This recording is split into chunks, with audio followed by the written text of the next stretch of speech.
तो दोस्तों, कैसे हो आप। उम्मीद करता हूँ सभी लोग स्वस्थ होंगे और अपने पेट की एग्ज़ाम की तैयारी में लगे होंगे। आज आपके सामने मैं पॉलिटी के कुछ महत्वपूर्ण प्रश्नों को लेकर आया हूँ। ये प्रश्न आपके पेट एग्ज़ाम के लिए काफ़ी महत्वपूर्ण हैं।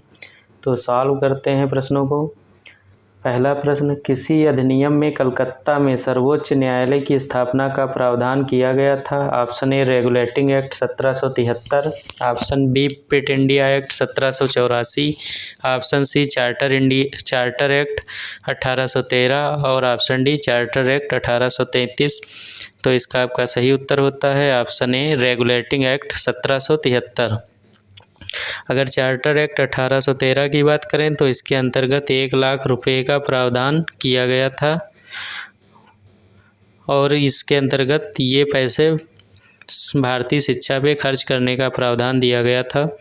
अगला प्रश्न, भारत में उच्चतम न्यायालय का उद्घाटन किस तिथि में हुआ था। ऑप्शन ए 27 जनवरी 1950, ऑप्शन बी 28 जनवरी 1950, ऑप्शन सी 29 जनवरी 1950 और ऑप्शन डी 30 जनवरी 1950। तो इसका आपका सही उत्तर होता है ऑप्शन बी 28 जनवरी 1950 को उच्चतम न्यायालय का उद्घाटन हुआ था। अगला प्रश्न, संविधान में सर्वोच्च न्यायालय की स्थापना का प्रावधान किस अनुच्छेद के अंतर्गत आता है। ऑप्शन ए अनुच्छेद 121, बी अनुच्छेद 122, सी अनुच्छेद 123 और डी अनुच्छेद 124। तो संविधान में सर्वोच्च न्यायालय की स्थापना का प्रावधान किसके अंतर्गत आएगा। तो इसका आपका सही उत्तर होता है ऑप्शन डी अनुच्छेद 124 के अंतर्गत। अगला प्रश्न, भारत के उच्चतम न्यायालय के न्यायाधीशों की वर्तमान स्वीकृत संख्या कितनी है। तो ऑप्शन ए है आपका 20, बी है 25, सी है 30 और डी है 31। तो वर्तमान की अगर बात करें उच्चतम न्यायालय में कितने न्यायाधीश हैं तो टोटल 31 हैं। उसमें से 30 + 1 यानी कि एक आपका चीफ जस्टिस ऑफ इंडिया होता है। अगर बात करें जब स्थापना हुई थी उच्चतम न्यायालय की तब कितने इसमें न्यायाधीशों की संख्या थी, तब थी 7 + 1 यानी कि 7 न्यायाधीश और एक आपका जो है मुख्य न्यायाधीश होता था। इसके बाद 1856 का अधिनियम आता है, इसमें संख्या बढ़ाकर 11 कर दी जाती है। इसके बाद 1960 में बढ़ाकर 14 कर दी जाती है और 1978 में 18 और 1986 में 26 और इसके बाद जो आपका 31 वर्तमान समय में है। ये प्रावधान 2008 से चल रहा है। 2008 में संख्या बढ़ाकर 31 की गई थी। अगला प्रश्न, निम्नलिखित कथनों में से कौन सा सही नहीं है। सर्वोच्च न्यायालय का गठन 1950 में हुआ था। सर्वोच्च न्यायालय देश की उच्चतम अदालत है जिसमें अपील की जा सकती है। सर्वोच्च न्यायालय कोर्ट मार्शल को छोड़कर अन्य किसी भी उच्च न्यायालय या अदालत की सुनवाई कर सकता है। सर्वोच्च न्यायालय कोर्ट मार्शल के साथ अन्य किसी भी उच्च न्यायालय या अदालत की सुनवाई कर सकता है। तो अगर बात करें इनमें से कौन सा कथन सही नहीं है तो पहला आपका कथन है कि सर्वोच्च न्यायालय का गठन 1950 में हुआ, तो इसे अभी हम लोग देख चुके हैं, तो ये भी आपका सही है। सर्वोच्च न्यायालय देश की उच्चतम अदालत है, तो ये भी आपका सही है जिसमें अपील भी की जा सकती है। ऑप्शन सी सर्वोच्च न्यायालय कोर्ट मार्शल को छोड़कर यहाँ बात कर रहा है किसी भी उच्च न्यायालय या अदालत की सुनवाई कर सकता है और डी में शामिल करने की बात कर रहा है कि कोर्ट मार्शल पर भी सुनवाई कर सकता है। तो इसका आपका सही उत्तर होगा ऑप्शन सी।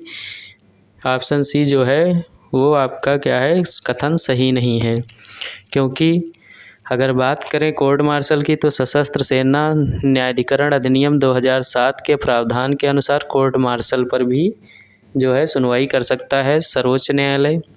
कोर्ट मार्शल जो है आपका एक प्रक्रिया होती है सैनिकों के लिए, जिसमें अगर किसी को दोषी करार दिया जाता है तो उसके लिए कोर्ट मार्शल का प्रावधान अपनाया जाता है सेना अध्यक्ष या सेना के जो वरिष्ठ अधिकारी होते हैं उनके द्वारा।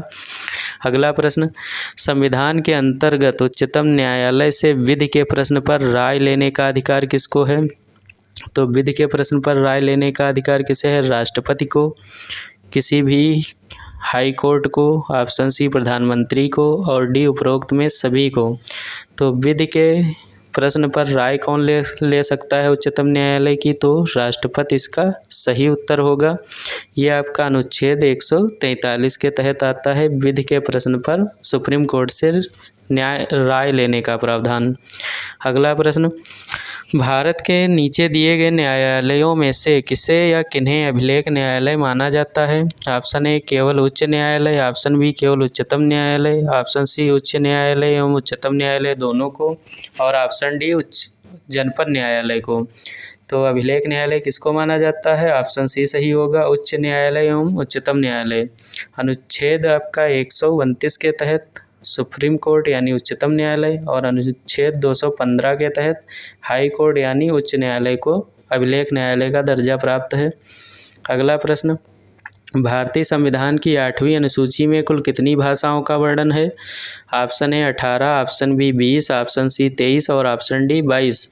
तो 8वीं अनुसूची की बात करें तो वर्तमान में टोटल भाषाएं आपका 22 हैं, यानी डी ऑप्शन सही होता है। अगर मूल संविधान की बात करें, मूल संविधान में आपकी 14 भाषाएं शामिल की गई थीं। उसके बाद में 3 संविधान संशोधन हुए जिनके तहत टोटल 22 भाषाएं हो गई हैं। 21वां संविधान संशोधन होता है, 21वां संविधान संशोधन 1967। इसके द्वारा आपका एक भाषा जुड़ती है, सिंधी। इसके बाद में आपका 72वां संविधान संशोधन होता है। 72वां संविधान संशोधन आपका 1992 में होता है। इसके द्वारा 3 भाषाएं जुड़ती हैं, कोंकणी, मणिपुरी और नेपाली। इसके बाद आपका 92वां संविधान संशोधन होता है। 92वां संविधान संशोधन आपका 2003 में होता है और इसके तहत आपका 4 भाषाएं जुड़ती हैं, BDMS। अगर इनका एक बी से बोडो, डी से डोगरी, एम से मैथिली और एस से संथाली। तो टोटल भाषाएं मिलाकर 22 हो जाती हैं। अगला प्रश्न, भारतीय संविधान की 8वीं अनुसूची में कौन सी भाषा वर्ष 2003 में जोड़ी गई? Option A Konkani, option B Sindhi, option C Manipuri और ऑप्शन डी संथाली। तो इसको अभी हम लोग डिस्कस कर चुके हैं। 2003 में आपका 92वां संविधान संशोधन होता है जिसके तहत 4 भाषाएं जुड़ती हैं, बोडो, डोगरी, मणिपुरी और बोडो, डोगरी, मैथिली और संथाली। तो यहाँ पे डी ऑप्शन संथाली आपका सही होता है। बाकी कोंकणी, सिंधी, मणिपुरी अलग अलग जोड़ी गई थी। अगला प्रश्न पंचायती राज विषय है। समवर्ती सूची का, केंद्र सूची का, राज्य सूची का, शेषाधिकार सूची का। तो पंचायती राज किसका विषय है? ऑप्शन सी राज्य सूची का। अगला प्रश्न, कौन से संविधान संशोधन के द्वारा पंचायती राज को संवैधानिक दर्जा प्रदान किया गया है? ऑप्शन ए 17वें संविधान संशोधन द्वारा, ऑप्शन बी 71वें संविधान संशोधन द्वारा, ऑप्शन सी 72वें संविधान संशोधन द्वारा और ऑप्शन डी 73वें संविधान संशोधन के द्वारा। तो इसका आपका सही उत्तर होता है ऑप्शन डी 73वें संविधान संशोधन 1992-93 के द्वारा इसको जो है पंचायती राज को संवैधानिक दर्जा दिया गया था। अगला प्रश्न, पंचायती राज व्यवस्था को लागू करने वाला पहला राज्य है? Option A Rajasthan, B Uttar Pradesh, C Haryana, D Madhya Pradesh. तो आपका पंचायती राज व्यवस्था को लागू करने वाला राज्य है राजस्थान। राजस्थान के नागौर जिले से पंचायती राज व्यवस्था को लागू किया गया था 1959 में। अगला प्रश्न, भारत के पंचायती राज व्यवस्था का वास्तुकार किसे कहा जाता है? Option A BR Mehta, option B LM Singhvi, option C GV K Rao और ऑप्शन डी आचार्य नरेंद्र देव। तो अगर बात करें पंचायती राज व्यवस्था का वास्तुकार किसे कहा जाता है, तो वास्तुकार यहाँ होगा आपका ऑप्शन ए BR मेहता को। अगला प्रश्न, बलवंत राय मेहता समिति ने किस प्रकार की पंचायती राज व्यवस्था की अनुशंसा की है?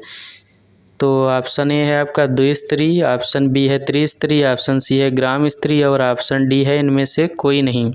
तो बलवंत राय मेहता समिति ने कौन से स्तर की अनुशंसा की है? तो इसका आपका सही उत्तर होता है त्रिस्तरीय। अगला प्रश्न, भारतीय संविधान की 11वीं अनुसूची में पंचायतों के लिए कुल कितने विषय निर्धारित किए गए हैं? ऑप्शन ए 26, बी 27, सी 28 और डी 29। तो संविधान की जो आपका 11वीं अनुसूची है जिसमें पंचायती राज व्यवस्था का वर्णन किया गया है, इसके अंतर्गत टोटल 29 विषय आते हैं। अगला प्रश्न, अनुसूचित जातियों और जनजातियों के लिए एक राष्ट्रीय आयोग गठित करने का प्रावधान संविधान के किस अनुच्छेद के अंतर्गत किया गया है? ऑप्शन ए 338 और 338 ए, ऑप्शन बी 337, ऑप्शन सी 334 और ऑप्शन डी 339। तो यहाँ बात करें अनुसूचित जातियों और जनजातियों के लिए, तो अनुसूचित जातियों और जनजातियों के लिए आपका कौन सा अनुच्छेद है? 338 और 338 ए। 338 के अंतर्गत अनुसूचित जातियों के लिए और 338 ए के अंतर्गत अनुसूचित जनजातियों के लिए प्रावधान दिया गया है। अगला प्रश्न, यह निश्चय करने का अधिकार कि कौन सी जाति अनुसूचित जाति मानी जाएगी निम्नलिखित को प्राप्त है, यानी किसको प्राप्त है यह अधिकार? अनुसूचित जाति एवं जनजाति आयोग को, प्रधानमंत्री को, राज्य के राज्यपाल को और राष्ट्रपति को। तो यह आपका किसको प्राप्त है? ऑप्शन डी सही होता है, भारत के राष्ट्रपति को। वो डिसाइड कर सकता है कौन सी जाति अनुसूचित जाति के अंतर्गत आएगी। अगला प्रश्न, भारतीय संविधान के किस अनुच्छेद में निर्वाचन आयोग से संबंधित प्रावधान दिए गए हैं? ऑप्शन ए 324 से 329, ऑप्शन बी 225 से 229, ऑप्शन सी 170 से 175 और ऑप्शन डी 123 से 128। तो यहाँ बात करें अगर निर्वाचन आयोग का प्रावधान, तो ये आपका आता है अनुच्छेद 324 से 329 के अंतर्गत। अगला प्रश्न, उप प्रधानमंत्री पद का सृजन ऑप्शन ए मूल संविधान के अंतर्गत है, ऑप्शन बी संविधान के प्रावधान से हटकर है, ऑप्शन सी 44वें संशोधन द्वारा और ऑप्शन डी 50वें संविधान संशोधन द्वारा। तो इसका आपका सही उत्तर होता है संविधान के प्रावधान से हटकर है उप प्रधानमंत्री का पद, यानी संविधान में इसकी कोई भी बात नहीं की गई है। अगला प्रश्न, डॉक्टर BR अम्बेडकर द्वारा संविधान का हृदय एवं आत्मा कहा गया है? ऑप्शन ए अनुच्छेद 14, ऑप्शन बी अनुच्छेद 25, ऑप्शन सी अनुच्छेद 32 और ऑप्शन डी अनुच्छेद 29। तो BR अम्बेडकर के द्वारा किसको संविधान की हृदय एवं आत्मा कहा गया है? तो इसका आपका सही उत्तर होगा ऑप्शन सी अनुच्छेद 32। अनुच्छेद 32 को संवैधानिक उपबंधों का अधिकार भी कहते हैं। इसके तहत किसी भी व्यक्ति के यदि मौलिक अधिकारों का हनन होता है तो वह सुप्रीम कोर्ट और की शरण में जा सकता है और अपने अधिकारों को प्राप्त कर सकता है। अगर बात करें अनुच्छेद 14 की, तो यह विधि के समक्ष समता को की व्याख्या करता है। अगर बात करें अनुच्छेद 25 की, तो यह धार्मिक स्वतंत्रता की व्याख्या करता है और अनुच्छेद 29 जो है आपका अल्पसंख्यकों के हितों के संरक्षण की बात करता है। अगला प्रश्न, भाषा के आधार पर राज्यों के गठन हेतु राज्य पुनर्गठन आयोग की स्थापना कब की गई थी? Option A 1856, option B 1956, option C 1953 और ऑप्शन डी 1960। तो भाषा के आधार पर राज्यों के पुनर्गठन आयोग की स्थापना कब की गई थी? तो इसका आपका सही उत्तर होता है ऑप्शन सी 1953। 29 दिसंबर 1953 को इसकी स्थापना की गई थी और इसकी रिपोर्ट सौंपी गई है आपका 30 दिसंबर 1955 को। और अगर इसके अध्यक्ष की बात करें, राज्य पुनर्गठन आयोग का अध्यक्ष कौन था? तो फजल अली थे और इनके 2 अन्य सहायक सदस्य थे जिसमें नाम आता है हृदयनाथ कुंजरू का और KM मुंशी का। अगला प्रश्न, भारतीय संसद का संयुक्त अधिवेशन निम्नलिखित में से कौन बुला सकता है? ऑप्शन ए राष्ट्रपति, ऑप्शन बी उपराष्ट्रपति, ऑप्शन सी प्रधानमंत्री और ऑप्शन डी लोकसभा का अध्यक्ष। तो संयुक्त अधिवेशन की बात करें तो ये आपका राष्ट्रपति के द्वारा बुलाया जाता है। ये अनुच्छेद 108 के अंतर्गत इसका प्रावधान दिया गया है। अगला प्रश्न, संविधान के किस अनुच्छेद के अंतर्गत भारत के राष्ट्रपति को अध्यादेश जारी करने की शक्ति प्रदान है? अनुच्छेद 360, अनुच्छेद 123, अनुच्छेद 200 और अनुच्छेद 356। तो इसका आपका सही उत्तर होता है अनुच्छेद 123 के तहत राष्ट्रपति अध्यादेश जारी कर सकता है। अगला प्रश्न, संविधान के किस अनुच्छेद के अंतर्गत धन विधेयक को परिभाषित किया गया है? अनुच्छेद 109, अनुच्छेद 110, अनुच्छेद 111 और डी ऑप्शन है बी तथा सी, यानी कि अनुच्छेद 110 और 11 दोनों। तो धन विधेयक को परिभाषित किया गया है आपका अनुच्छेद 110 के अंतर्गत। अगला प्रश्न, कोई विधेयक धन विधेयक है या नहीं, इसका निर्णय कौन करता है? ऑप्शन ए राष्ट्रपति, ऑप्शन बी प्रधानमंत्री, ऑप्शन सी लोकसभा अध्यक्ष और ऑप्शन डी मंत्रिपरिषद। तो कोई विधेयक धन विधेयक है या नहीं, इसका निर्णय कौन करेगा? आपका लोकसभा अध्यक्ष करेगा। अगला प्रश्न, प्राक्कलन समिति संसद के किस सदन के सदस्यों से गठित की जाती है? यानी यहाँ यह पूछा जा रहा है प्राक्कलन समिति में संसद के किस सदन के सदस्य आते हैं? ऑप्शन ए दोनों सदनों के सदस्य यानी लोकसभा राज्यसभा, ऑप्शन बी राज्यसभा के सदस्य, ऑप्शन सी लोकसभा के सदस्य और ऑप्शन डी उपरोक्त में से कोई नहीं।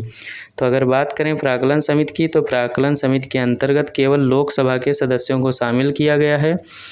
इनकी संख्या 30 होती है और इनका जो कार्यकाल है वो 1 वर्ष के लिए होता है। अगला प्रश्न, घरेलू हिंसा से महिलाओं की सुरक्षा अधिनियम लागू हुआ, यानी घरेलू हिंसा से महिलाओं की सुरक्षा किस अधिनियम के अंतर्गत लागू की गई? ऑप्शन ए 20 सितंबर 2005 को, ऑप्शन बी 30 सितंबर 2006 को, ऑप्शन सी 10 अक्टूबर 2006 को और ऑप्शन डी 26 अक्टूबर 2006 को। तो इसका आपका सही उत्तर होता है 26 अक्टूबर 2006 से महिलाओं की सुरक्षा जो है घरेलू हिंसा से बचाने के लिए किया गया था। इससे पहले बहुत सारी महिलाएं घरेलू हिंसा का शिकार होती आती थीं। इसके लिए प्रावधान 26 अक्टूबर 2006 को लाया गया। अगला प्रश्न, किस वर्ष में खाद्य मिलावट निवारण अधिनियम प्रथम बार लागू हुआ? Option A 1951, option B 1954, option C 1964 और ऑप्शन डी 1956। तो इसका आपका सही उत्तर होता है ऑप्शन बी 1954 के अंतर्गत। 1954 के अंतर्गत खाद्य मिलावट निवारण अधिनियम प्रथम बार लागू किया गया। अगला प्रश्न, भारतीय संसद की लोक लेखा समिति के अध्यक्ष को कौन मनोनीत करता है? ऑप्शन ए लोकसभा का अध्यक्ष, ऑप्शन बी प्रधानमंत्री, ऑप्शन सी राष्ट्रपति और ऑप्शन डी राज्यसभा के सभापति। तो इसका आपका सही उत्तर होता है लोकसभा का अध्यक्ष, यानी लोकसभा के अध्यक्ष लोक लेखा समिति के अध्यक्ष को मनोनीत करते हैं। आज का अंतिम प्रश्न, निम्नलिखित में से किसके बारे में संसदीय समिति गठित नहीं की गई है? ऑप्शन ए सार्वजनिक उद्यमियों के बारे में, ऑप्शन बी सरकारी आश्वासनों के बारे में, ऑप्शन सी आकलनों के बारे में और ऑप्शन डी अल्पसंख्यकों के कल्याण के बारे में। तो इसका आपका सही उत्तर होता है ऑप्शन डी अल्पसंख्यकों के कल्याण के बारे में कोई भी संसदीय समिति गठित नहीं की गई है, क्योंकि इनका जो है मौलिक अधिकार में प्रावधान दे दिया गया है अनुच्छेद 29 और 30 के तहत। अनुच्छेद 29 में कहा गया कि कोई भी जो अल्पसंख्यक है उनके हितों का संरक्षण किया जाएगा और 30 में कहा गया जो अल्पसंख्यक हैं वो अपने समुदाय के लोगों को शिक्षित करने के लिए अपनी शिक्षा संस्थाओं का निर्माण कर सकते हैं और उन्हें संपोषित कर सकते हैं और उनमें शिक्षा दे सकते हैं। तो आज हम लोगों ने पॉलिटी के महत्वपूर्ण प्रश्नों को हल किया। उम्मीद करता हूँ कि ये प्रश्न आप लोगों को अच्छे लगे होंगे और इन प्रश्नों को अगर आप एग्ज़ाम के आधार पर तैयार करेंगे तो इनमें से कोई ना कोई प्रश्न आपको अवश्य मिलेगा। तो ऐसे ही प्रश्नों को पाने के लिए आप अपने YouTube channel education wire LMP में बने रहिए। ज़्यादा से ज़्यादा चैनल को लाइक करिए, सब्सक्राइब करिए, शेयर करिए। धन्यवाद।